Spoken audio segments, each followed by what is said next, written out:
तो चलिए बच्चों, आज के इस लेक्चर में हम मोमेंट ऑफ इनर्शिया सीखेंगे। जैसे पार्ट 1 वाली वीडियो में हमने सेंटर ऑफ मास बहुत इजी करके समझा, आज उसी तरह से मोमेंट ऑफ इनर्शिया को भी एकदम क्लियर करेंगे और बहुत इजी करके उसको मैं समझाऊंगा आपको। ठीक है, तो बेटा मोमेंट ऑफ इनर्शिया क्या होता है?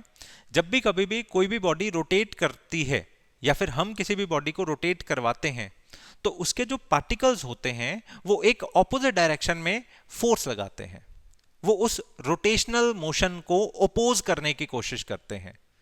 वो ओपोज करने की कोशिश को हम कहते हैं मोमेंट ऑफ इनर्शिया। मतलब लॉज ऑफ मोशन में मैंने आपको समझाया था कि जब भी कभी भी हम किसी रुकी हुई बॉडी को मूव करवाते हैं ना, तो उसके पार्टिकल्स मूव करना नहीं चाहते हैं, तो इस प्रॉपर्टी का नाम था इनर्शिया। इसी तरह से अगर किसी रुकी हुई बॉडी को हम रोटेट करवाते हैं तो उसके पार्टिकल्स रोटेट भी नहीं करना चाहते हैं, तो इस प्रॉपर्टी का नाम है मोमेंट ऑफ इनर्शिया।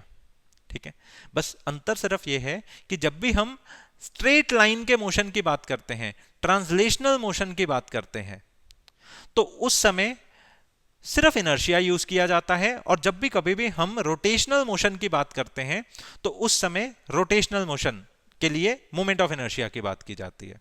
तो मोमेंट ऑफ इनर्शिया की डेफिनेशन आप इस तरह से लिख सकते हैं, यह एक ऐसी प्रॉपर्टी है किसी भी बॉडी की due to which it opposes change in rotational state, जिसके कारण वो बॉडी अपनी रोटेशनल स्टेट को चेंज नहीं करना चाहती, वो उसको ओपोज करती है, उस चेंज को ओपोज करती है। इस चीज का नाम है मोमेंट ऑफ इनर्शिया।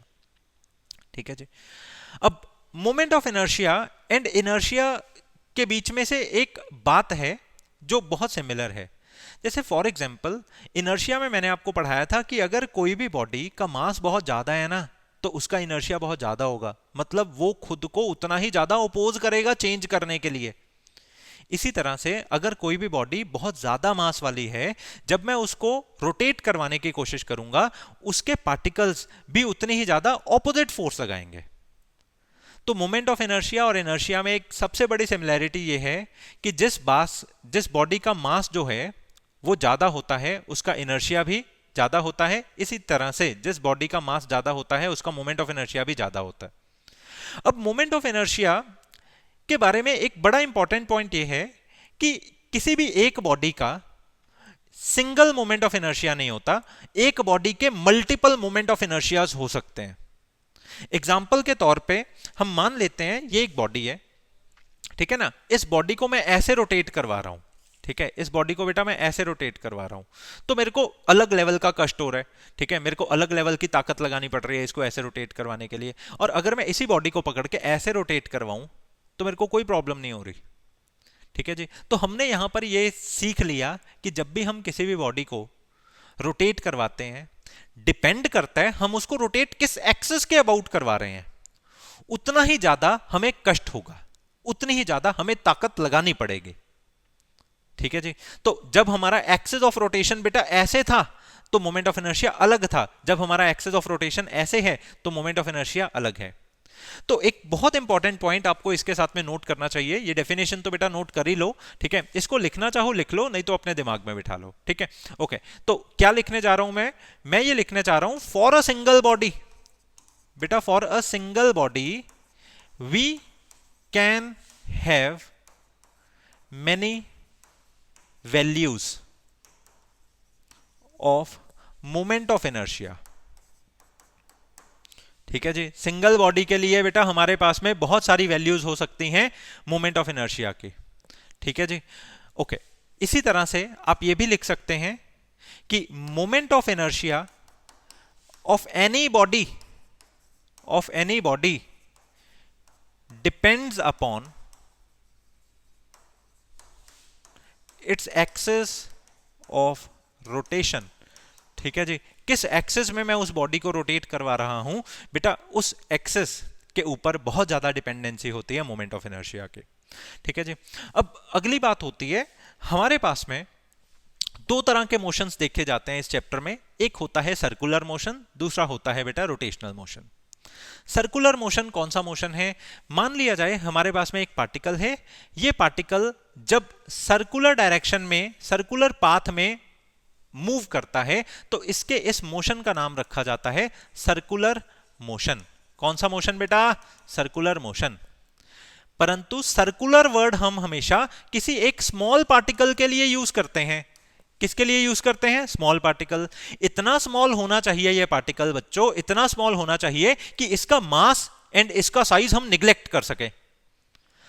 सिर्फ इन दैट पर्टिकुलर कंडीशन अगर वो गोल गोल मूव कर रहा है तो मैं उसको क्या बोल सकता हूं? Circular motion. इसी तरह से मान लिया जाए कोई एक बॉडी है मेरे पास में, ये एक बॉडी है, इस बॉडी के अंदर बहुत छोटे छोटे मतलब हजारों लाखों ऐसे छोटे छोटे पार्टिकल्स पड़े हैं, और अगर मैं इस बॉडी को ऐसे पकड़ूं और इस बॉडी को बेटा ऐसे पूरा गोल घुमा दूं, ठीक है जी, तो इस टाइम पर हुआ क्या? इस टाइम पर यह हुआ बेटा इसके ये वाले पॉइंट ने अपना सर्कुलर मोशन किया, इस वाले पॉइंट ने अपना सर्कुलर मोशन किया, इस वाले पॉइंट ने अपना सर्कुलर मोशन किया। तो इस तरह से जब भी कभी भी कोई ऐसी बॉडी जिसके पार्टिकल्स इक्वल डिस्टेंस पर होते हैं, कौन से डिस्टेंस पर होते हैं? इक्वल डिस्टेंस पर होते हैं, मतलब रोटेट करवाते समय भी इसके पार्टिकल्स ने अपना डिस्टेंस चेंज नहीं किया। जब भी ऐसे की बॉडी गोल गोल घूमती है तो बेटा उसके मोशन को हम क्या कहते हैं? Rotational motion. ठीक है जी। अब सर्कुलर मोशन और रोटेशनल मोशन के बाद हमें दो पॉइंट्स बड़े अच्छे से सीखने हैं, वो है pure translational motion and pure rotational motion. बेटा देखो, अगर मेरी कोई भी एक बॉडी है, लेट अस सपोज में हमारे पास में ये एक बॉडी है, इस बॉडी को मैंने स्ट्रेट डायरेक्शन में मूव करवाया विद द वेलोसिटी v।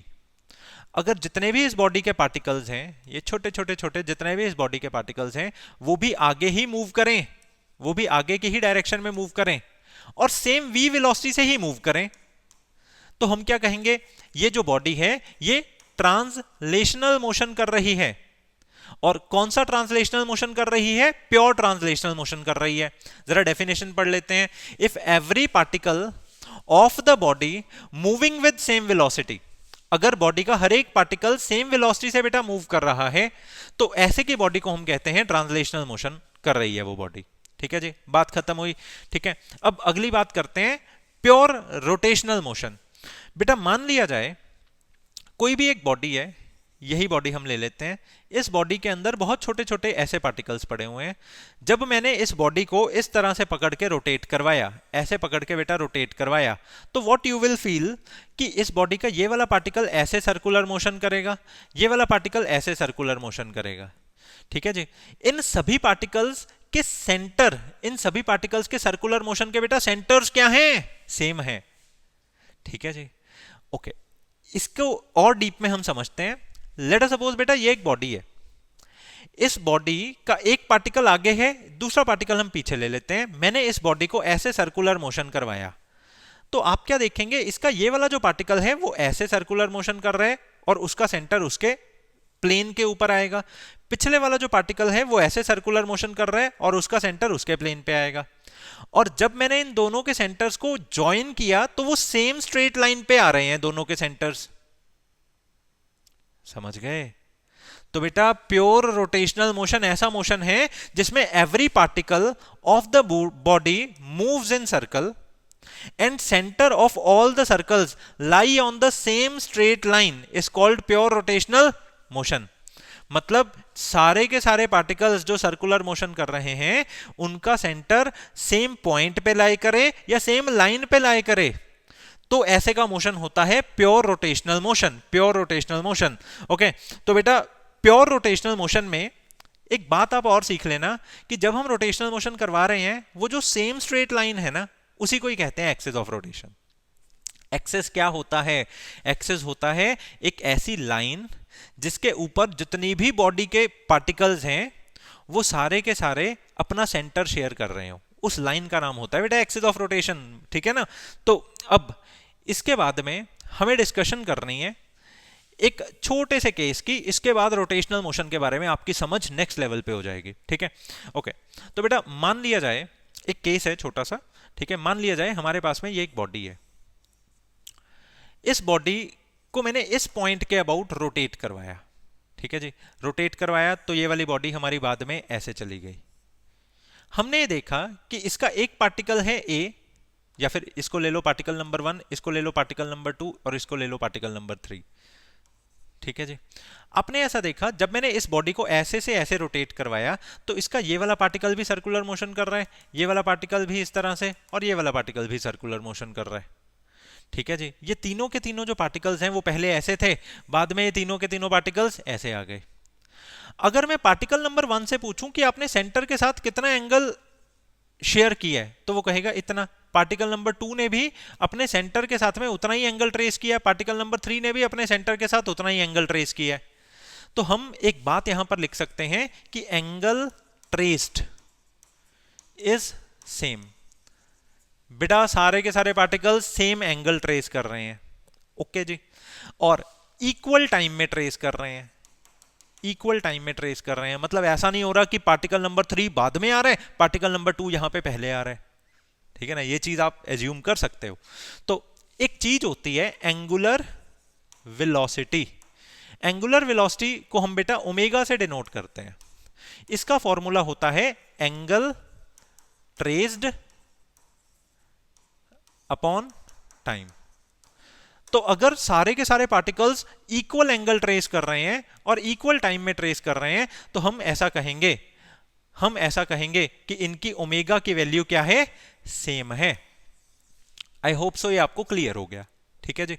मतलब जितने भी इसके पार्टिकल्स हैं, 1 पार्टिकल, 2 पार्टिकल, 3 पार्टिकल, ठीक है, ये सारे के सारे पार्टिकल्स की ओमेगा की वैल्यू सेम है। मतलब angular velocity of 1 particle is equal to angular velocity of 2 particle is equal to angular velocity of बेटा 3 पार्टिकल। ठीक है जी। अब हम अगली बात करते हैं। आपने ये चीज नोटिस की कि ये वाला जो पार्टिकल है इसको छोटा चक्कर लगाना पड़ रहा है और ये वाले पार्टिकल को बड़ा चक्कर लगाना पड़ रहा है। ठीक है ना। देखो क्या हो क्या रहा है इसके साथ, पार्टिकल नंबर 1 को छोटा चक्कर लगाना पड़ रहा है, पार्टिकल नंबर 3 को बेटा बड़ा चक्कर लगाना पड़ रहा है। पर पार्टिकल नंबर 3 को यहां पर पहुंचना उतनी ही देरी में है जितनी देर में पार्टिकल नंबर 1 को यहां पे पहुंचना है। ठीक है जी। तो नेचुरल सी बात है, अगर डिस्टेंस ज्यादा कवर करना है, टाइम उतना ही मिला है, तो इसको अपनी वेलोसिटी ज्यादा रखनी पड़ेगी। और अगर डिस्टेंस छोटा कवर करना है, टाइम उतना ही मिला है, तो ये आराम से चलेगा, तो इसकी वेलोसिटी क्या होगी, कम होगी। तो आप यहां पर एक बात लिखेंगे कि जो वेलोसिटी है, I am not talking about angular velocity, मैं सिर्फ लीनियर वेलोसिटी की उसकी बात कर रहा हूं। जो उसकी वेलोसिटी है वो क्या रहेगी, डिफरेंट रहेगी। ठीक है जी। For particle number 1, particle number 2 and particle number 3। ठीक है जी। मतलब velocity of particle number 1 will not be equal to velocity of particle number 2, will not be equal to velocity of particle number 3। सिर्फ इनकी एंगुलर वेलोसिटीज क्या होंगी, same होंगी। तो यहां पर आप बेटा एक रूल भी बना सकते हैं। वो क्या रूल बना सकते हैं कि जो पार्टिकल दूर होता है उसको बड़ा चक्कर लगाना पड़ता है, इसी कारण से उसको अपनी वेलोसिटी ज्यादा रखनी पड़ती है। तो आपने एक रूल बना लिया यहां पे, मोर रेडियस फ्रॉम सेंटर। बेटा सेंटर से अगर रेडियस ज्यादा होगा, ठीक है, तो वेलोसिटी विल बी मोर। ठीक है जी, वेलोसिटी विल बी मोर। ठीक है, ये सब समझ लिया, पूरे दिमाग में आपकी ये बात सेटल हो गई। अब मैं एक बात आपको बताता हूं, ये याद कर लो। ठीक है, ओके। वो बात ये है कि जो वेलोसिटी है ना, उसका फॉर्मूला होता है r इंटू ओमेगा। देखो ये वाली वेलोसिटी है लीनियर वेलोसिटी, ये वाली वेलोसिटी है एंगुलर वेलोसिटी। अगर आप लीनियर वेलोसिटी और एंगुलर वेलोसिटी में रिलेशन पूछे मेरे से, तो linear velocity is equal to r into angular velocity. समय आने पर हम इसको डिराइव भी करेंगे, अभी के लिए आप इसको अपने दिमाग में बिठाएं। ठीक है जी, ओके। ये चीज मैंने नॉर्मल क्लास में बहुत बारी डिराइव करवा रखी है, पर अभी हमें मोमेंट ऑफ इनर्शिया सीखना है। ठीक है, तो आप यहां से भी एज्यूम कर सकते हैं कि सभी पार्टिकल्स की, पार्टिकल नंबर 1, पार्टिकल नंबर 2 और पार्टिकल नंबर 3 की ओमेगा तो सेम है, परंतु आर डिफरेंट है, जिसके कारण वी भी क्या हो गया, डिफरेंट हो गया। ठीक है, तो आप क्या कहेंगे, as R is different therefore V is different. तो इसी कारण से बेटा v क्या है, डिफरेंट है। ठीक है जी, ओके। अब ये सारी की सारी बातें मैंने यहां पर लिखी हैं, आपकी मर्जी है, आप इसका स्क्रीनशॉट लेना चाहें इसका ले लें, ये थोड़ा ज्यादा डिटेल में मैंने पढ़ा दिया, और उसको भी आप देख सकते हैं, इसमें भी ठीक है। ठीक है जी, अब बेटा हम अगली बात करने जा रहे हैं काइनेटिक एनर्जी की। ठीक है जी, काइनेटिक एनर्जी की हम बात करने जा रहे हैं। ओके, सबसे पहले मान लिया जाए मेरे पास में एक बॉडी है, ठीक है, ये बॉडी बनाई मैंने ऐसी है, परंतु आप ऐसा समझ लेना ये बॉडी ऐसे मतलब हॉरिजॉन्टल प्लेन में पड़ी है, ठीक है, मतलब इस तरह से मेरे पास में ये एक बॉडी है। इस बॉडी के ऊपर बेटा छोटे छोटे छोटे छोटे बहुत सारे क्या हैं, मासेस हैं। इस बॉडी का एक्सिस ऑफ रोटेशन कुछ इस तरह से है और मैं इस बॉडी को ऐसे रोटेट करवा रहा हूं, ठीक है जी। तो आप समझ गए हैं इस बॉडी का एक्सिस ऑफ रोटेशन इस तरह से है और नेचुरली एक मास इस बॉडी का यहां पर पड़ा होगा, दूसरा मास इस बॉडी का यहां पड़ा होगा और इस तरह के बहुत सारे मासेस पड़े हैं इस बॉडी के ऊपर, ठीक है। मैं एक या दो मासेस लेकर आपको काइनेटिक एनर्जी उसकी डिराइव करवा रहा हूं, ठीक है।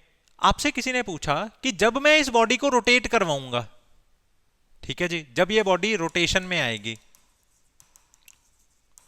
तो इसके जितने भी पार्टिकल्स हैं वो भी क्या करेंगे बच्चों, वो भी सारे के सारे पार्टिकल्स क्या करेंगे, रोटेट करेंगे। पता करके बताओ उन सारे के सारे पार्टिकल्स की काइनेटिक एनर्जी कितनी होगी। क्या पता करके बताना है बेटा, उस सारे के सारे पार्टिकल्स की काइनेटिक एनर्जी कितनी होगी। हमने ऑलरेडी पढ़ा हुआ है काइनेटिक एनर्जी का फॉर्मूला होता है हाफ एम वी का स्क्वायर, ठीक है। तो कैलकुलेट क्या करना है पता तो है हमें बेटा, बिल्कुल गलत है।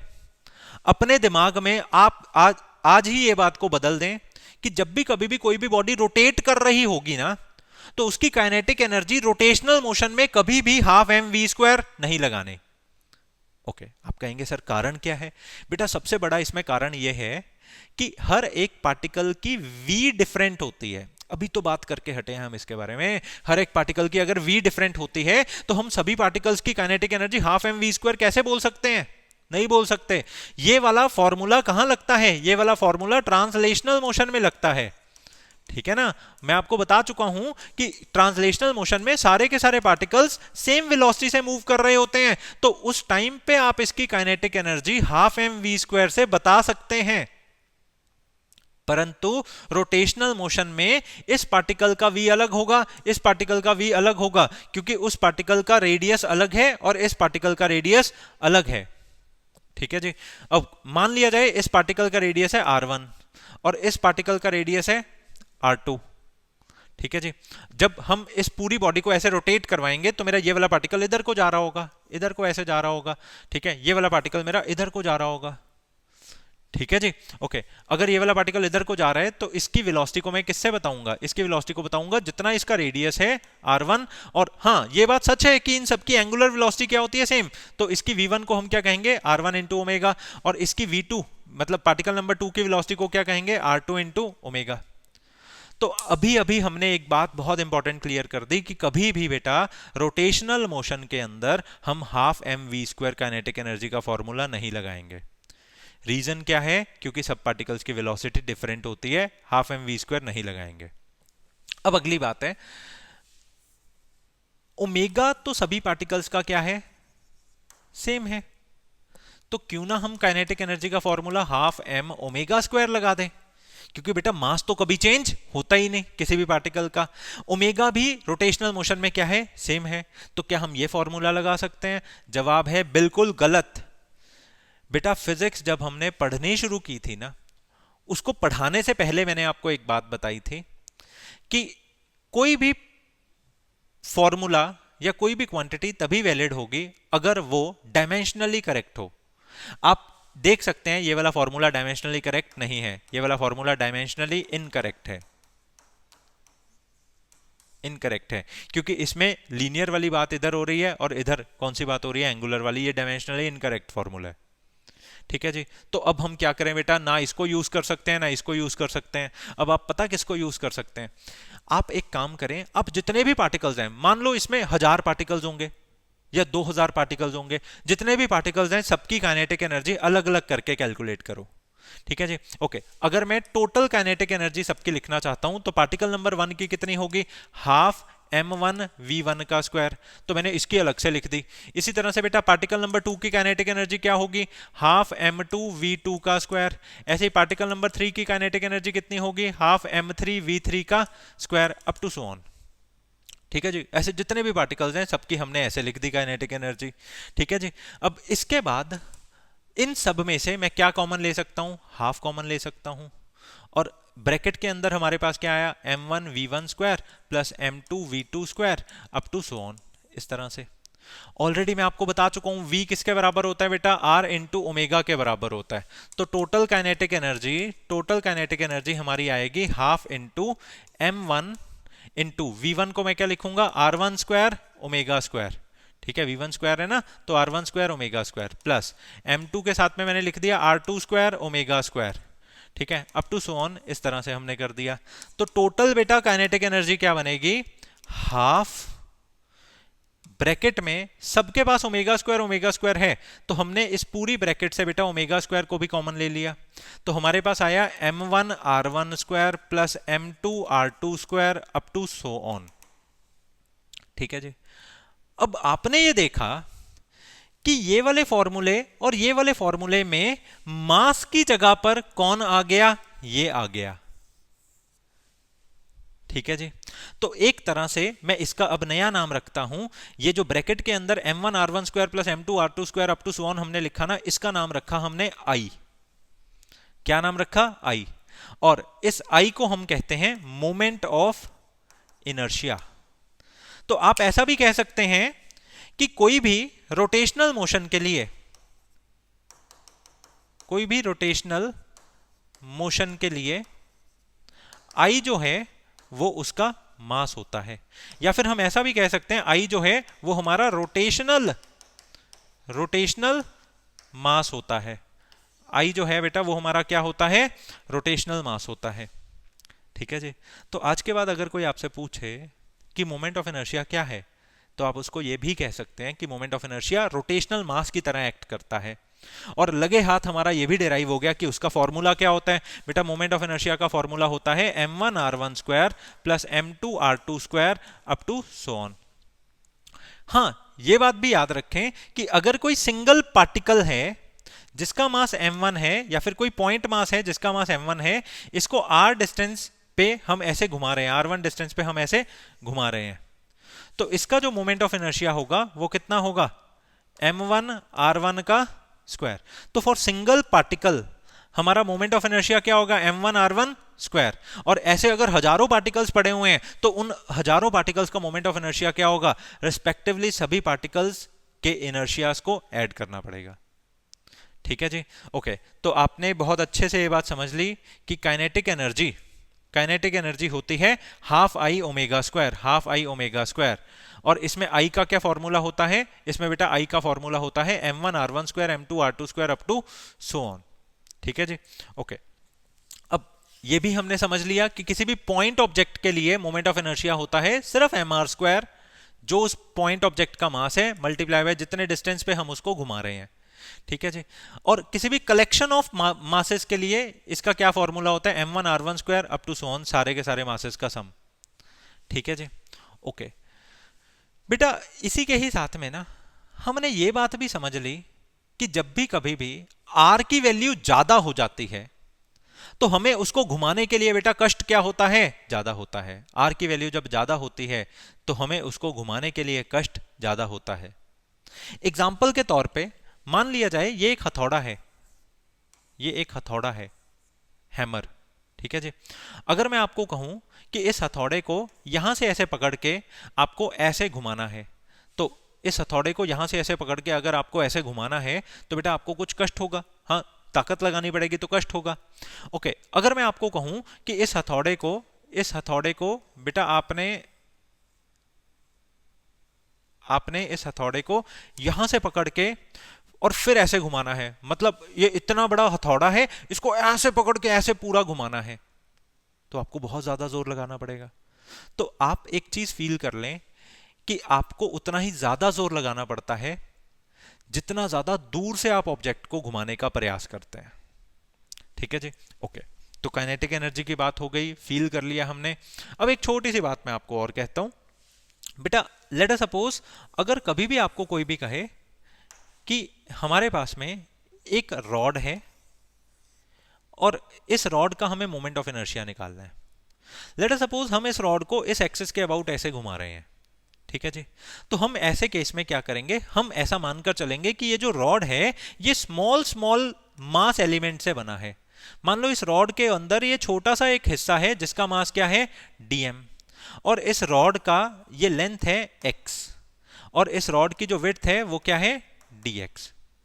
तो मान लो ये छोटे से हिस्से का पहले मैं मोमेंट ऑफ इनर्शिया निकाल लेता हूं, तो बेटा सिर्फ इतने पार्ट का मोमेंट ऑफ इनर्शिया क्या होगा, बहुत छोटा होगा, क्योंकि जब मास छोटा होता है तो मोमेंट ऑफ इनर्शिया भी क्या होता है, बहुत छोटा होता है। तो छोटे से मास का मोमेंट ऑफ इनर्शिया होगा D, end moment of inertia का क्या फॉर्मूला होता है, जितना मास है मतलब dm, उसको उसके डिस्टेंस से मल्टीप्लाई करके उसका स्क्वायर कर दो, मतलब डिस्टेंस के स्क्वायर से उसको मल्टीप्लाई कर दो, तो मेरे को छोटे से हिस्से का मोमेंट ऑफ इनर्शिया आ गया। अब इसी तरह से मेरे को पूरी रॉड का अगर मोमेंट ऑफ इनर्शिया निकालना है तो मैं इसको क्या कर दूंगा, इंटीग्रेट कर दूंगा। तो ये छोटा सा मोमेंट ऑफ इनर्शिया बच्चों बड़ा होकर बन गया I, एंड यहां पर मैं इस चीज की इंटीग्रेशन करूंगा, ठीक है, dm इंटू एक्स स्क्वायर करके, एंड हम यहां पर लिमिट भी लगाएंगे इसकी कि मैं रॉड की यहां से लेकर यहां तक करना चाहता हूं। मान लो इस रॉड की लेंथ है पूरी l, तो मैं इसकी जो इंटीग्रेशन करना चाहता हूं वो 0 लेंथ से लेकर l लेंथ तक करना चाहता हूं। बाकी क्वेश्चन के टाइम पे आपको ज्यादा समझ आएगा, मैंने आपको जस्ट एक ना वो पैटर्न बता दिया कैसे सोचना होता है, ठीक है जी। ओके, तो अगर ऐसे का कोई ऑब्जेक्ट होता है, इस ऑब्जेक्ट को हम कहते हैं, इस रॉड जैसे ऑब्जेक्ट को हम कहते हैं बेटा कंटिन्यूअस मास सिस्टम।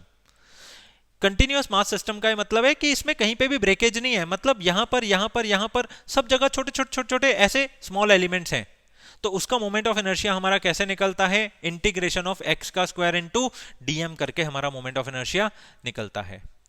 तो बेटा मोमेंट ऑफ इनर्शिया को एक बार फटाफट समराइज कर लेते हैं, क्या क्या सीखा हमने। मोमेंट ऑफ इनर्शिया होती है एक ऐसी property of a body by virtue of which it opposes cause of change in rotational state. एक ऐसी प्रॉपर्टी ऑफ अ बॉडी जिसके कारण वो बॉडी अपनी रोटेशनल स्टेट को क्या करती है बेटा, ओपोज करती है। दूसरी बात मैंने आपको क्या बताई, इसका एसआई यूनिट जो होता है वो होता है केजी मीटर स्क्वायर, मतलब ऑब्वियसली मोमेंट ऑफ इनर्शिया का आपका फॉर्मूला है एम आर स्क्वायर, तो mass is for KG, R square is for metre square, ठीक है जी। बेटा मोमेंट ऑफ इनर्शिया का डायमेंशनल फॉर्मूला क्या होता है, ठीक है, moment of inertia obviously KG के लिए एम आएगा, मीटर स्क्वायर के लिए एल का स्क्वायर आएगा, टाइम के ऊपर 0 आएगा, तो इसका डायमेंशनल फॉर्मूला होता है M L square T naught. Moment of inertia एक स्केलर क्वांटिटी है बच्चों, कौन सी क्वांटिटी है, स्केलर क्वांटिटी है, ये डायरेक्शन पे डिपेंड नहीं करती। अब मोमेंट ऑफ इनर्शिया के बारे में एक एमसीक्यू एक टाइम पे पूछा गया था, वो मैं आपको बता दूं। आपको अगर कोई भी टीचर पूछे कि moment of inertia opposes what thing, तो आप कहेंगे, आप करेक्ट ऑप्शन कौन सी टिक करेंगे, moment of inertia always opposes torque. क्योंकि बेटा आप खुद सोचो, किसी भी बॉडी को गोल घुमाने के लिए हम जो फोर्स लगाते हैं उसको कहते हैं टॉर्क, और वो बॉडी के पार्टिकल्स उसी गोल घुमाने वाली फोर्स को ओपोज करने की कोशिश करते हैं, यानी कि वो बॉडी के पार्टिकल्स टॉर्क को ओपोज करने की कोशिश करते हैं। तो बेटा सच्चाई क्या है कि moment of inertia always opposes torque. Moment of inertia किस किस पर डिपेंड करते हैं और किस किस पर नहीं डिपेंड करते, इस पर सवाल बहुत आता है, नीट तक में इसका सवाल आया हुआ है, ठीक है। तो मैं आपको बता दूं, क्लियर कर दूं एकदम, बेटा मोमेंट ऑफ इनर्शिया 3 फैक्टर्स पर डिपेंड करता है। सबसे पहला फैक्टर है यदि तुम्हारी बॉडी का मास ज्यादा हो जाए, यदि तुम्हारी बॉडी का क्या ज्यादा हो जाए बेटा, मास ज्यादा हो जाए, ठीक है जी, तो मोमेंट ऑफ इनर्शिया ज्यादा हो जाएगा, ठीक है। इसी तरह से अगर तुम्हारी बॉडी का एक्सिस ऑफ रोटेशन चेंज हो गया, ये मैंने आपको सबसे पहले आज के लेक्चर में यही बताया, जब मैं इस बॉटल को ऐसे घुमाऊंगा तो बेटा मेरे को ताकत अलग लेवल पे लगानी पड़ेगी, और अगर मैं इस बॉडी को ऐसे घुमाऊंगा तो कोई ताकत नहीं, एकदम रिलैक्स होकर ऐसे घुमाओ, ठीक है जी। तो एक्सिस ऑफ रोटेशन जब हम चेंज करेंगे तो भी मोमेंट ऑफ इनर्शिया क्या होगा, चेंज होगा, ठीक है। और तीसरा पॉइंट मैंने आपको क्या बताया कि जब मास ऑफ डिस्ट्रीब्यूशन हमारी चेंज होगी, जब क्या चेंज होगी, मास ऑफ डिस्ट्रीब्यूशन हमारी चेंज होगी, तो भी मोमेंट ऑफ इनर्शिया क्या हो जाएगा, चेंज हो जाएगा। इसको मैं थोड़ा आपको समझा देता हूं, जैसे कि फॉर एग्जांपल हमारे पास में एक बॉडी है, ठीक है जी। इस बॉडी का यहां पर जो मास है वो कम है और यहां पर जो मास है वो ज्यादा है, ठीक है जी।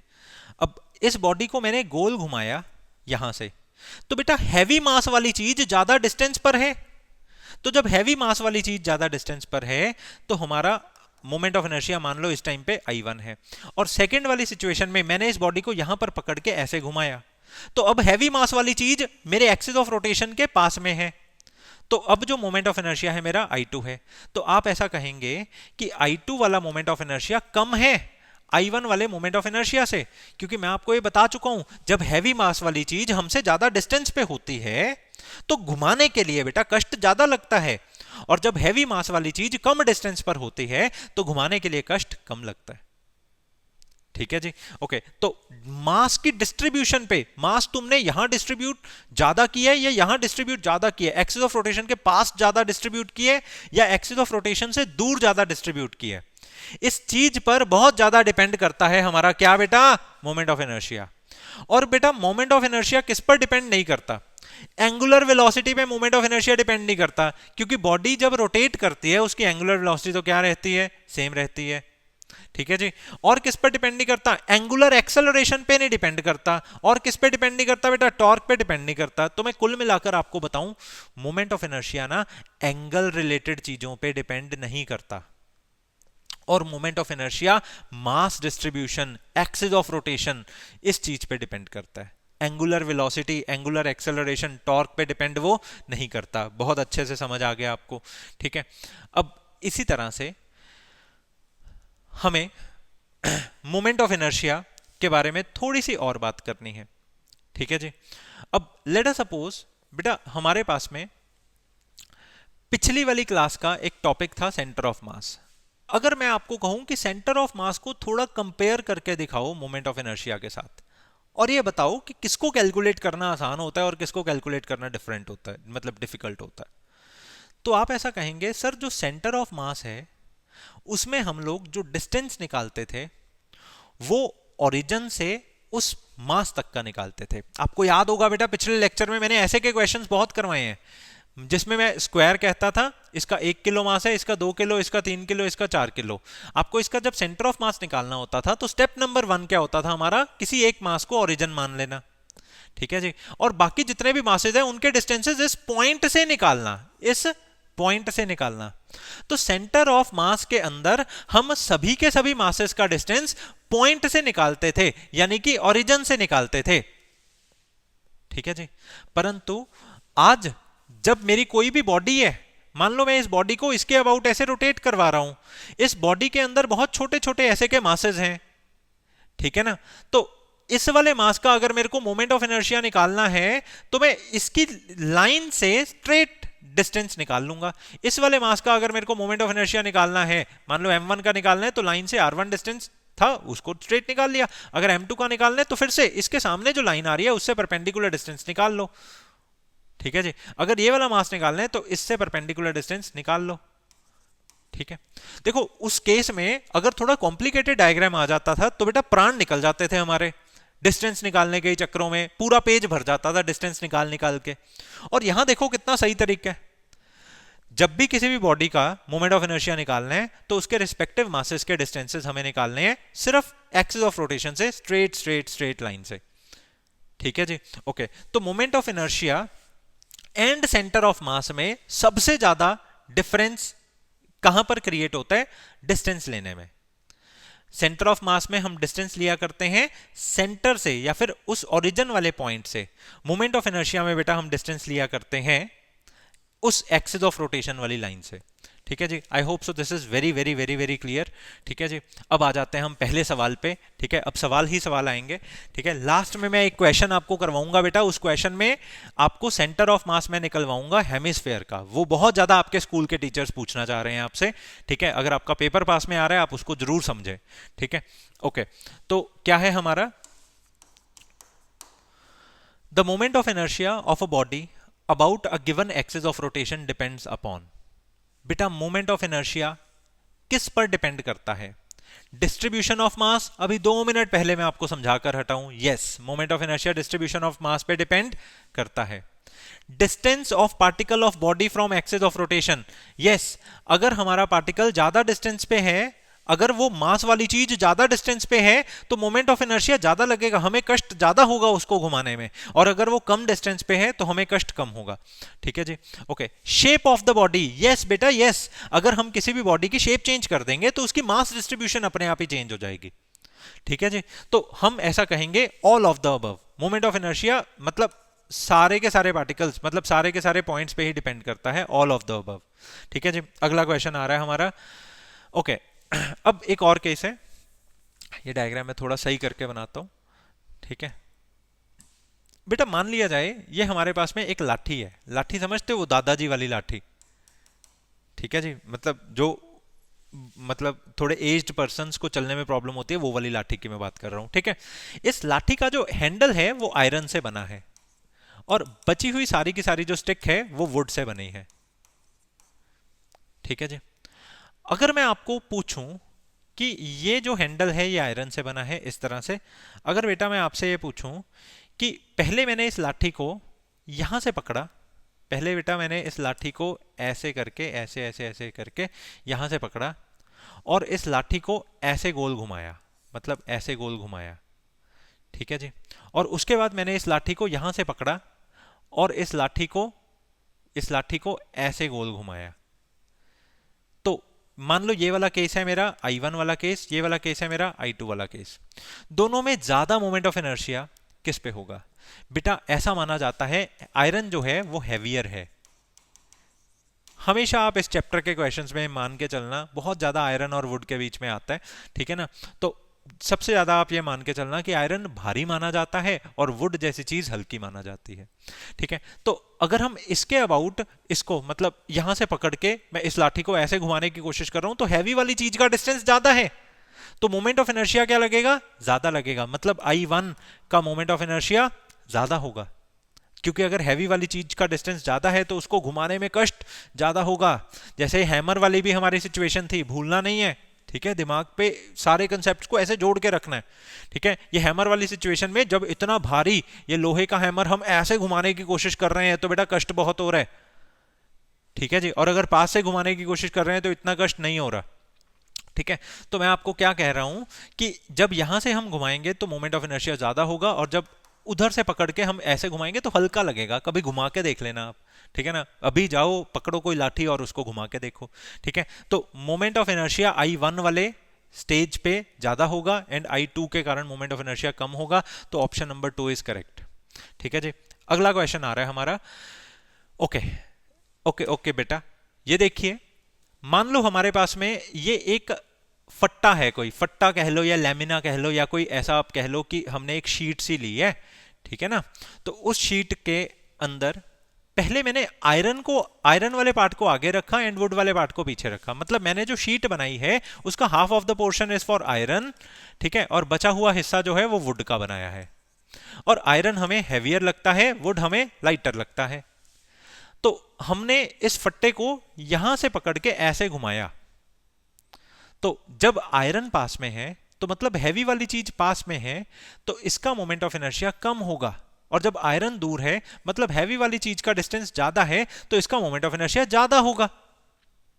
तो मैं आपको ये क्लियर कर रहा हूं कि मोमेंट ऑफ इनर्शिया जो है वो I1 का कम होगा एंड I2 का ज्यादा होगा। ठीक है, तो कौन सी ऑप्शन करेक्ट है यहां पे? ये थर्ड वाली ऑप्शन। ठीक है जी।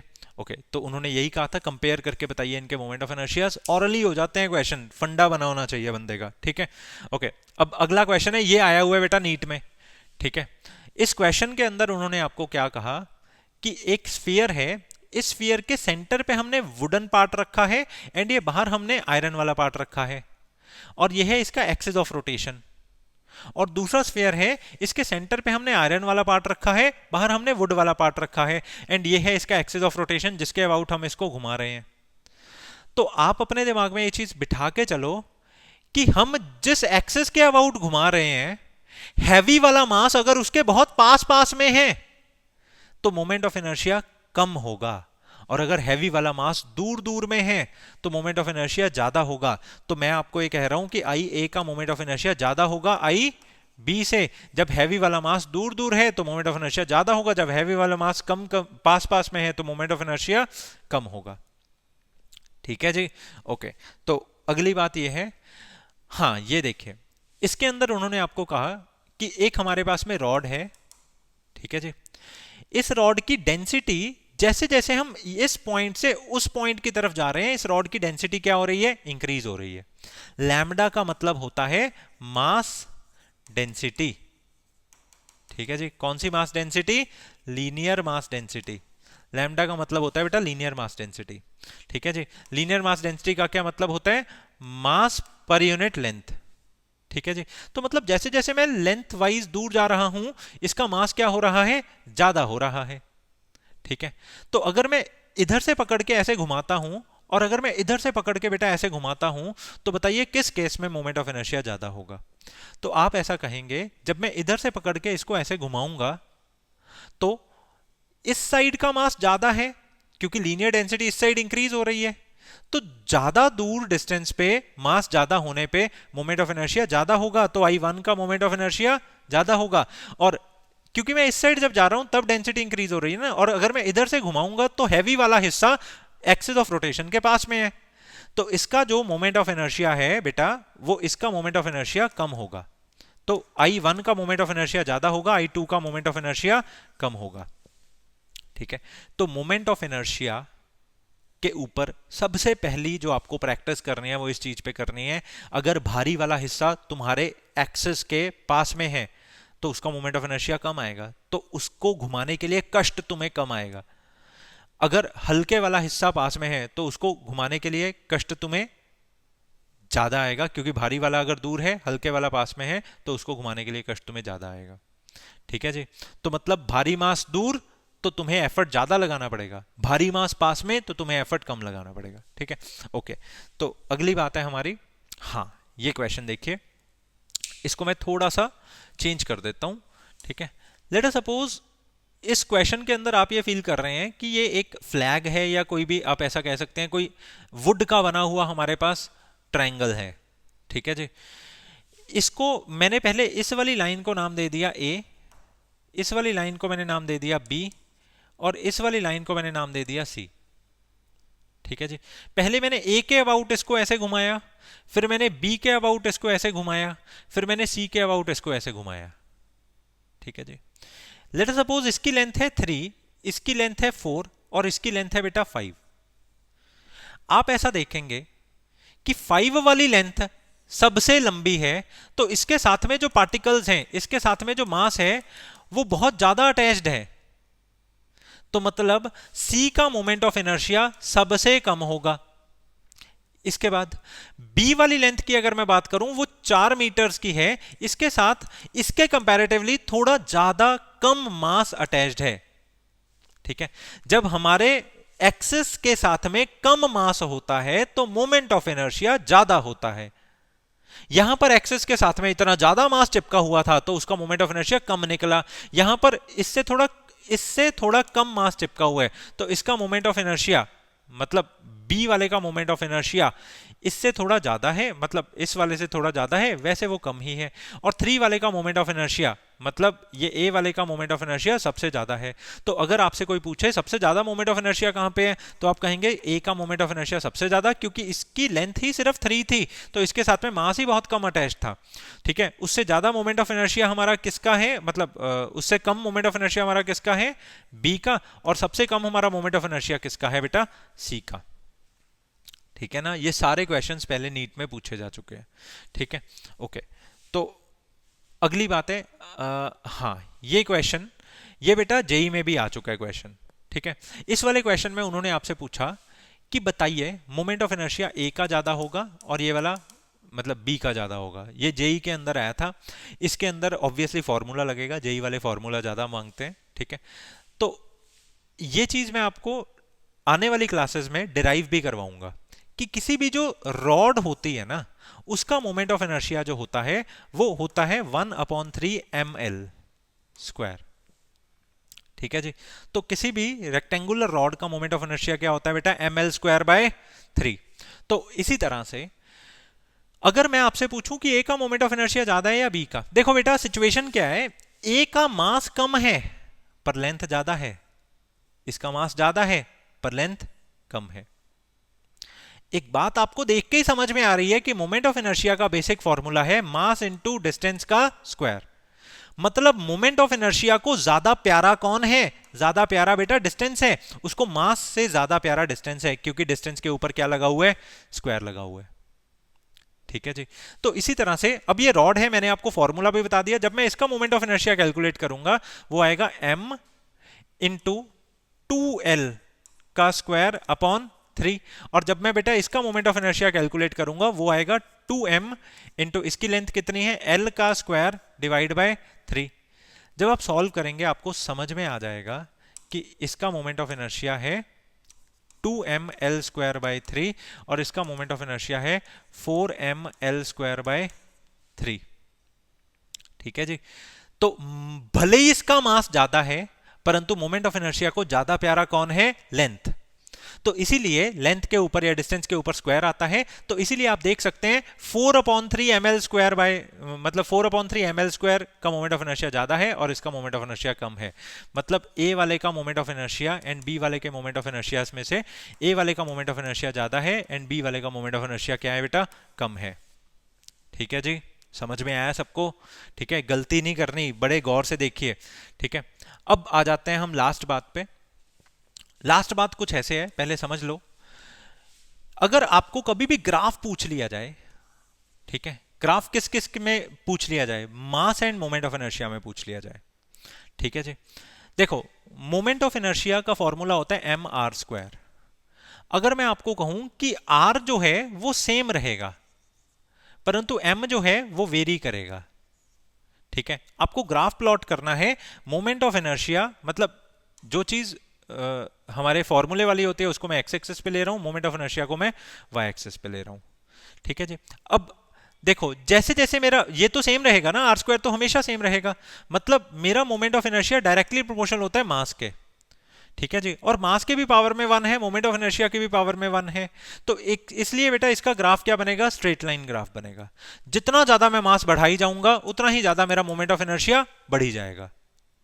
अगर मैंने मास 1 का 2 कर दिया तो मोमेंट ऑफ इनर्शिया डबल हो जाएगा, अगर 2 का 4 कर दिया तो भी मोमेंट ऑफ इनर्शिया डबल हो जाएगा। तो मतलब मास लीनियरली डिपेंड करता है मोमेंट ऑफ इनर्शिया पे। और अगर मैं आपको कहूं कि किसी सिचुएशन में मैंने मास को रख दिया सेम एंड मोमेंट ऑफ मतलब एंड डिस्टेंस को रख दिया वेरिएबल,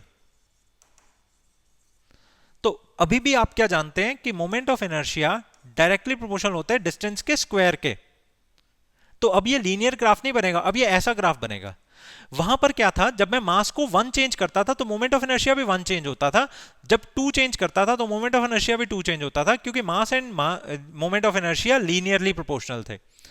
अब हमारे पास में क्या हुआ, जब मैं डिस्टेंस को 2 चेंज करता हूं तो मोमेंट ऑफ इनर्शिया 4 चेंज हो जाता है, जब 4 चेंज करता हूं तो वो 16 टाइम्स चेंज हो जाता है। तो यहां पर जो हमारा ग्राफ बनेगा between moment of inertia and mass, वो कुछ इस तरह का ग्राफ बनेगा। ठीक है जी। इन बातों के साथ में मोमेंट ऑफ इनर्शिया आपका पूरा स्ट्रांग हो गया। अब एक न्यूमेरिकल है, ये न्यूमेरिकल बहुत बारी पूछा जाता है, पर ये न्यूमेरिकल है सेंटर ऑफ मास का, इसीलिए इस न्यूमेरिकल को मैं लेक्चर के एकदम लास्ट पे जोड़ रहा हूं। ठीक है जी। तो आप इस न्यूमेरिकल की प्रैक्टिस कर लें क्योंकि वो भी तो हम सीख ही चुके हैं। ठीक है, ये क्वेश्चन कुछ इस तरह से है। उन्होंने आपको कहा कि पता करके बताओ कि एक हेमिस्फेयर है हमारे पास, मान लिया जाए बेटा ये एक हेमिस्फेयर है। ठीक है जी, कुछ इस तरह से। इस हेमिस्फेयर का सेंटर ऑफ मास कहां पर लाई करेगा? ठीक है, यह पता करके दिखाओ। ये एक तरह की डेरिवेशन टाइप न्यूमेरिकल है। ठीक है जी। ओके, तो सबसे पहले हमने मान लिया ये एक हेमिस्फेयर है, हमें इस हेमिस्फेयर का क्या पता करना है? सेंटर ऑफ मास पता करना है। सेंटर ऑफ मास जब भी कभी भी हमें पता करना होता है तो बेटा हमेशा रूल नंबर 1 क्या होता है, एक ऐसा पॉइंट आप कंसिडर करो जिस पॉइंट से हमने सारे डिस्टेंसेस लेने हैं, मतलब ओरिजिन टाइप कोई पॉइंट आपको कंसिडर करना पड़ेगा। तो मैंने ऐसा मान लिया कि इस हेमिस्फेयर का जो ओरिजिन वाला वो पॉइंट है वो कुछ यहां पे लाई कर रहा है।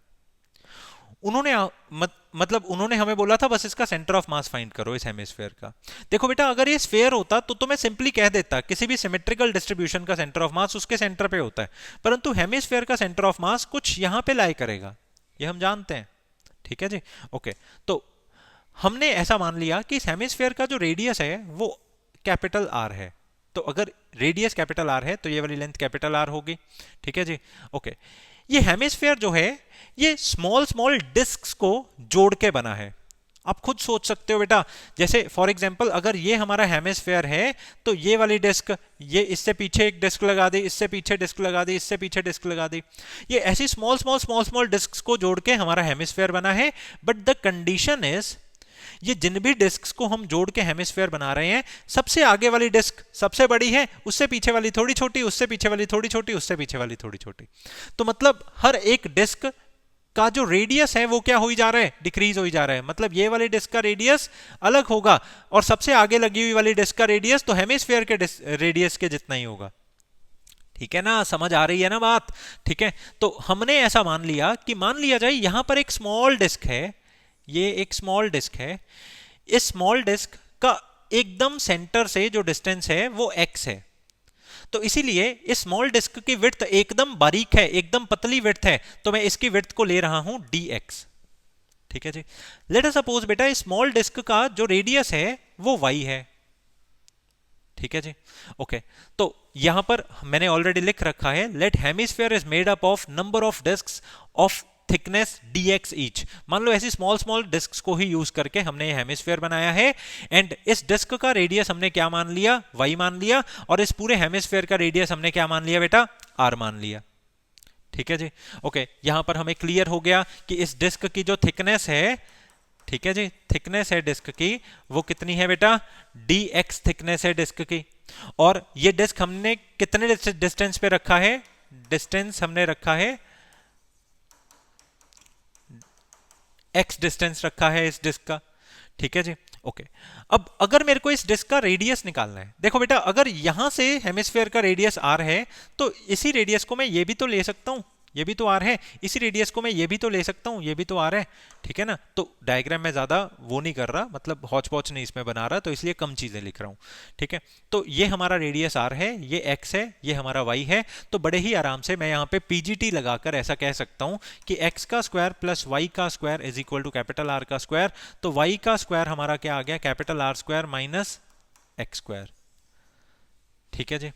तो y एक्चुअल में है क्या, y एक्चुअल में है रेडियस ऑफ द डिस्क जो हमने एज्यूम की है। ठीक है जी। अब मान लिया जाए कि ये जो डिस्क है ये बहुत ही पतली सी डिस्क है और इस डिस्क का मास जो है वो dm है। ठीक है जी। Let mass of disc is equal to dm। अब मेरे को इस डिस्क का मास कैलकुलेट करना है। बेटा एक बात आप जानते हो कि किसी भी चीज का जो मास होता है उसका फॉर्मूला होता है वॉल्यूम इनटू डेंसिटी। किसी भी चीज का जो मास होता है उसका फॉर्मूला होता है वॉल्यूम इनटू डेंसिटी। मतलब अगर इस डिस्क का, इस छोटी सी डिस्क का जो मास है वो dm है, तो जो उसका वॉल्यूम है मल्टीप्लाई बाय जो उसकी डेंसिटी है, जैसे इसकी डेंसिटी क्या होगी, रो। ठीक है जी। तो उसका मास हम इस वॉल्यूम इनटू डेंसिटी को कैलकुलेट करके निकाल सकते हैं। अब इस डिस्क का वॉल्यूम क्या होगा बेटा, किसी भी चीज का वॉल्यूम क्या होता है, जो उस चीज का एरिया है मल्टीप्लाई कर दो उस चीज की थिकनेस के साथ, थिकनेस के साथ, और फिर मल्टीप्लाई कर दो किसके साथ, डेंसिटी के साथ। तो बेटा इस डिस्क की थिकनेस कितनी है, dx थिकनेस है। और अगर आप ध्यान से देखें इस डिस्क का एरिया कितना है बेटा, एरिया जैसे किसी भी शीट का या किसी भी पतली सी, मतलब इस डिस्क का एरिया क्या होता है, पाई आर स्क्वायर। ठीक है जी। तो मैं ऐसा कहूंगा कि इस डिस्क का रेडियस तो y था, तो एक तरह से इसका एरिया बन गया पाई इंटू वाई का स्क्वायर। ठीक है, थिकनेस के लिए मैंने dx लिख दिया, डेंसिटी के लिए मैंने क्या लिख दिया, रो लिख दिया। ठीक है जी। अब ऐसा करके वाई स्क्वायर की वैल्यू मैं पहले ही कैलकुलेट कर चुका हूं, तो हमारा dm छोटा सा मास ऑफ द डिस्क क्या बन गया, पाई इंटू कैपिटल R का स्क्वायर माइनस x का स्क्वायर। ठीक है जी, इस चीज को हमने ये लिख दिया, साथ में इसके है dx, साथ में इसकी है डेंसिटी। ठीक है जी, I hope so this is very very clear. अब हमने निकालना क्या है, अब हमने निकालना है इसका सेंटर ऑफ मास। आपको याद होगा जब भी कभी भी मैं सेंटर ऑफ मास निकालता था किसी भी स्क्वायर का, मैं थोड़ा सा रिवीजन पे ज्यादा विश्वास करता हूं क्योंकि उससे फिर बड़े सुंदर क्वेश्चंस बन सकते हैं। जब भी इसी किसी भी स्क्वायर का मैंने सेंटर ऑफ मास निकालना था जिसके यहाँ यहाँ यहाँ यहाँ मासेस पड़े होते थे, तो मैं इसको मान लेता था बेटा ओरिजिन। ठीक है जी। और मान लेता था कि सेंटर ऑफ मास कहाँ पे पड़ा है, यहाँ पे पड़ा है। अब इस सेंटर ऑफ मास का अगर मेरे को एक्स कोऑर्डिनेट या इस सेंटर ऑफ मास का मेरे को कोऑर्डिनेट निकालना होता था, तो मैं क्या करता था, यहां पर जो मास पड़ा है, मान लो 1 kg का मास पड़ा है, उसको मल्टीप्लाई करता था इसके एक्स कोऑर्डिनेट से। यहां जो मास पड़ा है मान लो 2 kg का पड़ा है और इसका डिस्टेंस मान लो 10 सेंटीमीटर दूरी पर है, ये 10,0 है, तो इस मास को मैं मल्टीप्लाई करता था इसके एक्स कोऑर्डिनेट से। इसी तरह से ये 3 वाले मास को मैं मल्टीप्लाई करता था, मान लो ये 5 सेंटीमीटर ऊपर है, ये 3 वाले मास को मैं मल्टीप्लाई करता था बेटा, ये है हमारा 10,5। ठीक है, इस 3 को 10 से मल्टीप्लाई करता था। इसी तरह से 4, ये एकदम ऊपर है, 0,5 है, तो 4 को मैं 0 से मल्टीप्लाई करता था। मतलब मैं 1 इंटू 0 करता था, प्लस 2 इंटू 10 करता था, प्लस 3 इंटू 10 करता था, प्लस 4 इंटू 0 करता था। सही बात है। और फिर इस पूरे को डिवाइड कर देता था टोटल मास के साथ, 1 plus 2 plus 3 plus 4, this is 3 and 3 6 plus 1 10, total mass के साथ मैं डिवाइड कर देता था। तो मैं सिर्फ आपको यह समझाना चाहता हूं कि सेंटर ऑफ मास को निकालने का तरीका वही है। सेंटर ऑफ मास को निकालने का तरीका वही है। किससे डिवाइड करना है? टोटल मास के साथ डिवाइड करना है।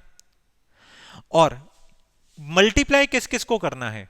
मतलब जो छोटे छोटे मासेस हैं, मतलब डीएम, अब जैसे यहां पर डिस्क है, इस डिस्क के छोटी छोटी डिस्क हमारी सारी सिमिलर ही होंगी।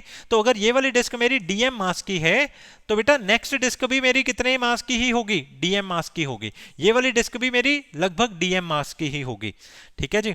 तो इन सभी मासेस को मल्टीप्लाई कर दो, इनका जितना डिस्टेंस है ओरिजिन से, जैसे इस मास को मैंने किससे मल्टीप्लाई किया था? इसका ओरिजिन से डिस्टेंस है। इस मास को भी ओरिजिन से इसका डिस्टेंस कितना हो गया? 10 हो गया, इससे मल्टीप्लाई किया था। इन सभी मासेस को मैं मल्टीप्लाई कर रहा था इनके जितने जितने डिस्टेंसेस हैं उनके साथ में। ठीक है जी, आई होप सो ये समझ में आ गया। तो मास से पहले तो डिवाइड कर देना है, और फिर जो वो छोटे छोटे मासेस हैं उन मासेस को हमने मल्टीप्लाई करना है किसके साथ बेटा? डिस्टेंसेस के साथ। और वो डिस्टेंसेस हमारे कितने हैं? जैसे यहां पर इसका यहां से जो डिस्टेंस है वो कितना है? x है। और आप बहुत अच्छे से जानते हैं कि हर डिस्क का डिस्टेंस अलग होगा। तो अगर मैंने एक डिस्क के लिए निकाल लिया, अब सबका निकालने के लिए मैंने इसको क्या कर दिया बेटा? इंटीग्रेट कर दिया। ठीक है ना। तो इस चीज के लिए मैं माफी चाहूंगा, मैंने पहले ही मास को बाहर ले लिया, पर मैं स्टेप बचाना चाहता हूं। ठीक है जी। ओके, तो ऐसा करके ये 1 अपॉन मास ऐसा मैंने डिवाइड किया। छोटा सा मास ऑलरेडी हम कैलकुलेट कर चुके हैं। ठीक है जी। ये छोटा सा मास है हमारा पाई इंटू कैपिटल आर का स्क्वायर माइनस एक्स का square into D x into density, और साथ में क्या मल्टीप्लाई हो रहा है बेटा? एक्स मल्टीप्लाई हो रहा है। कोई टेंशन मत रखो, जो जो कांस्टेंट है उसको बाहर निकालो फटाफट। तो पाई को कांस्टेंट मान के एंड डेंसिटी को कांस्टेंट मान के हमने बाहर निकाल दिया, क्योंकि हम ऐसा मान रहे हैं इस हेमिस्फेयर का जो डेंसिटी है वो कहीं पे कम ज्यादा नहीं है। मतलब सभी के सभी, ऐसा नहीं कि पीछे से हमने ज्यादा भारी वाला मटेरियल लगा दिया आगे कम, ऐसा नहीं है, सब जगह डेंसिटी सेम है। तो पाई इंटू डेंसिटी को मैंने बाहर निकाल दिया, डिवाइड मैंने कर दिया मास के साथ, तो इंटीग्रेशन में क्या आ गया? रेडियस का स्क्वायर माइनस एक्स का स्क्वायर इंटू डी एक्स, और इसके साथ क्या मल्टीप्लाई हो रहा है बच्चों? एक्स मल्टीप्लाई हो रहा है। अब इंटीग्रेट में कर रहा हूं, मतलब मैं छोटी सी डिस्क को निकाल के एक पूरा हेमिस्फेयर वाली बात कर रहा हूं। तो हमें ये बताना पड़ेगा ना कि हमारा हेमिस्फेयर कहां से शुरू हो रहा है और कहां पे एंड हो रहा है, ताकि हम इंटीग्रेशन वहां से लेकर वहां तक ही करें। ठीक है जी। तो मेरा हेमिस्फेयर बेटा शुरू कहां से हो रहा है? मेरा हेमिस्फेयर 0 से शुरू हो रहा है, और कहां तक जा रहा है? मेरा हेमिस्फेयर पूरे आर रेडियस तक जा रहा है। तो मैंने यहां पर लिमिट लगा दी बेटा 0 से लेकर आर। ठीक है जी, आई होप सो ये कोई प्रॉब्लम नहीं है। अब बड़े ही आराम से हम इंटीग्रेट करेंगे, पाई इंटू डेंसिटी अपॉन मास। ठीक है, इंटीग्रेशन के अंदर है 0 से लेकर r तक। x को पहले मैंने r स्क्वायर से मल्टीप्लाई किया, ये बन गया r स्क्वायर इंटू एक्स। फिर x को मैंने x स्क्वायर से किया, ये बन गया x का क्यूब। और बाहर क्या पड़ा हुआ है? dx पड़ा हुआ है। ठीक है जी, ये चीज हमारी बन गई पाई इंटू डेंसिटी अपॉन मास। ठीक है, अब इंटीग्रेशन करने का तरीका बड़ा सिंपल है। जब भी कभी भी हम इंटीग्रेशन करते हैं x की, तो वो होती है x का स्क्वायर अपॉन 2। जिनको नहीं पता ये उनके लिए था। अगर इंटीग्रेशन करते हैं 2 टाइम्स एक्स की, तो बेटा 2 को बाहर निकाल दिया जाता है और एक्स की इंटीग्रेशन एक्स का स्क्वायर अपॉन 2 कर दी जाती है। ठीक है, जिनको नहीं पता उनके लिए था, फिर से मैं कह रहा हूं। अब जैसे आर है, आर तो बेटा पूरे हेमिस्फीयर के लिए कांस्टेंट है ना, आर तो देखो पूरे हेमिस्फीयर के लिए कांस्टेंट है, यहां से ले लो आर, यहां आर आर आर आर, तो पूरे हेमिस्फीयर का आर तो नहीं चेंज हो रहा, तो एक तरह से आर का स्क्वायर कांस्टेंट है। जब कांस्टेंट साथ में पड़ा हो एक्स के, तो उसको ऐसे ही पड़ा रहने देना है आपको। ठीक है जी, उसको ऐसे ही आर स्क्वायर को ऐसे ही पड़ा रहने देना है। एक्स की इंटीग्रेशन क्या हो गई, एक्स का स्क्वायर अपॉन 2। जैसे अभी इंटीग्रेशन हमने 2x की थी, 2 ऐसे ही पड़ा रहा था, एक्स का स्क्वायर अपॉन 2 ऐसे हो गया था। ठीक है जी, माइनस। अब बेटा एक्स क्यूब की इंटीग्रेशन क्या बनेगी आपके पास, अब पावर को एक इंक्रीज कर देना है एंड डिवाइड कर देना है वो इंक्रीज वाली चीज से, और हमने लिमिट्स कितनी लगा रखी हैं इसके आगे, 0 से लेकर r तक लिमिट लगा रखी है। ठीक है जी, अब r को मैं पहले ऊपर पुट करूंगा, फिर 0 को मैं पुट करूंगा, तो ये हमारा बन गया pi into density upon mass multiply by R square into x की जगह भी आर ही आ गया, R square upon 2 minus R की पावर 4 अपॉन 4। इस तरह से ये हमारा बन गया pi into density upon mass into R की पावर 4 अपॉन 2 माइनस आर की पावर 4 अपॉन 4। ठीक है जी, तो एक तरह से आप ये देख सकते हो कि यहां पर आर की पावर 4 के नीचे 2 है, यहां पर इसकी पावर 4 के नीचे 4 है। मतलब इसमें यह है कि ये वाली जो चीज है ये इसकी हाफ है, मतलब r4/4 r4/2 के हाफ है। ठीक है, जैसे मैंने 1/2 का अगर हाफ करना हो वो 1/4 हो जाता है, मतलब हाफ ऑफ 1/2 1/4। क्या बता रहा हूं ये मैं, पता ही है ना आपको। तो बेटा ये वाली चीज इस चीज की डबल है। ठीक है जी, तो r की अब किसी भी, मतलब अगर मैं 1 में से माइनस करूं उसकी हाफ चीज को, तो हमारे पास में क्या आ जाएगा, ओनली हाफ। ठीक है ना, आप चाहो तो इसका एलसीएम भी कर सकते हैं। तो हमारे पास में बेटा यहां पर आ गया pi into density upon mass multiply bye 4 की पावर 4r की पावर 4, मतलब 2r की पावर 4 अपॉन 8 4 जा, मतलब 2 4 जा 8। तो ये हमारा बन गया pi into density upon mass multiply bye 2r की पावर 4 अपॉन 8। इससे ये कैंसिल हुआ, ये 4 आ गया। तो हमारी ये सेंटर ऑफ मास की वैल्यू आ गई pi into density upon mass R की पावर 4 अपॉन 4, ये आ गया एक्सीएम। अभी क्वेश्चन खत्म नहीं हुआ। ठीक है जी, एक बात होती है बेटा, वो बात क्या होती है, देखो अभी तक मैंने ये सेंटर ऑफ मास तो आपको निकाल दिया। ठीक है जी, ओके। अब एक बात होती है, वो होती है डेंसिटी। ठीक है, ये डेंसिटी किसके बराबर होती है, ठीक है, जैसे हमारा एक्ससीएम आया है, एक्ससीएम आया है pi into density upon mass into R की पावर 4 अपॉन 4। ठीक है जी, अब डेंसिटी होती है मास अपॉन वॉल्यूम। ठीक है जी, तो डेंसिटी का हमने ये फॉर्मूला लगाया, एक्ससीएम हमारा आ जाएगा पाई अपॉन मास, डेंसिटी को लिखा मास अपॉन वॉल्यूम, आर की पावर 4 अपॉन 4, मास से गया मास, ये बन गया पाई अपॉन। हेमिस्फेयर का वॉल्यूम क्या होगा, देखो बेटा अगर पूरा स्फेयर होता तो उसका वॉल्यूम होता 4/3 पाई आर क्यूब। अगर कोई हेमिस्फेयर है तो उसका वॉल्यूम क्या है, 2/3 पाई आर का क्यूब। ठीक है जी, तो इसका वॉल्यूम मैं क्या लिखूंगा, 2/3 पाई आर का क्यूब, ऊपर पड़ा है आर की पावर 4/4, पाई से गया पाई, आर की पावर 3 से हमने इसको एक को कैंसिल कर दिया तो ओनली एक आर बच गया। ठीक है, तो इसको मैं पलटाकर जब ऊपर लेकर जाऊंगा, this will be 3/2 r/4, this is 3r/8। तो हमारा एक्ससीएम फाइनली आपको कहां पर मिलेगा, 3r/8 पे मिलेगा। ठीक है जी, ध्यान से मैं इसको वापस इसकी ओरिजिनल पोजीशन पे लेकर जा रहा हूं। ठीक है, आप जरा चेक कर लो, आपको दिख रहा है, बिल्कुल पूरा क्वेश्चन दिख रहा है। ठीक है जी, इस पूरे क्वेश्चन को आप एक बार ही सॉल्व कर लें अपनी कॉपी पे और फिर बैठें पेपर में। ये आता होता है पेपर में। ठीक है जी, ओके। तो इस वीडियो में ना आपका मोमेंट ऑफ इनर्शिया अच्छे से क्लियर हो गया। इसके बाद रोटेशनल का मैंने एक और पार्ट बनाना है, ठीक है, उसके अंदर रिमेनिंग सारी बातें हम रोटेशनल की करके इसको खत्म कर देंगे।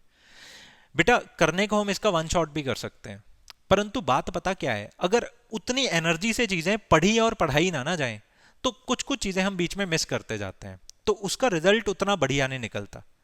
ठीक है ना, हमने चाहे 3 पार्ट्स बन जाएं या 4 पार्ट्स बन जाएं, पर एक एक बात जो है वो बहुत ही क्लियरिटी से आपके समझ में आई होनी चाहिए, क्योंकि ये चैप्टर औखा चैप्टर माना जाता है सबके द्वारा। ठीक है, अगर मैं इसको आसान ना बना पाया तो काम पूरा नहीं हुआ फिर मेरा।